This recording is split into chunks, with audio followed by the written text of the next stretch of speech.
Nagbi-midnight snack po kami ngayon at kasama ko si AJ, Chloe, Apang, at si Tay-Tay. Ayan po yung mga pinag-order namin, guys. Dito kami ngayon sa isang convenience store na pwede magluto. I mean, ang tawag doon, sarili-sarili siyang luto, ganyan. Aesthetic, arte-arte lang, parang Korea, ganyan. So tara, magluto po tayo dito. May freebies dito, oh. Kuya, paturo po. Pakita mo din. Hindi naman magluto sa bahay, pero gusto nyo mag-inarte dito. Ito pa, ano natin ito? Yun.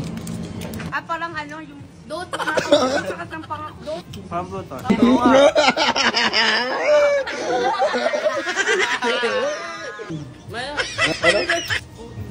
Masaya tayo. Hindi ko kaya yun.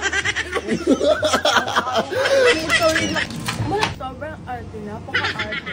Alam nyo tawag dito? Kaartehan. Sabi ko lang yan. Dapat sabihin ko lang, mabot saan? Kaya nung sito. Wala ba sura? Nga kapam. Oo nga. Uy, wala. Sarap. Arte mo na lang yan.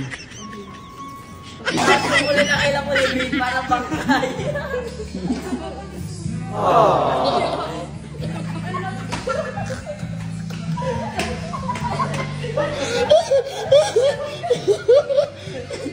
Guys, gusto niyo ba makita yung gano'n ni Tay-Tay? Si Chloe pinakamadaming kinuha dito. Siya yung pinakauli. Mag-itay ka kasi.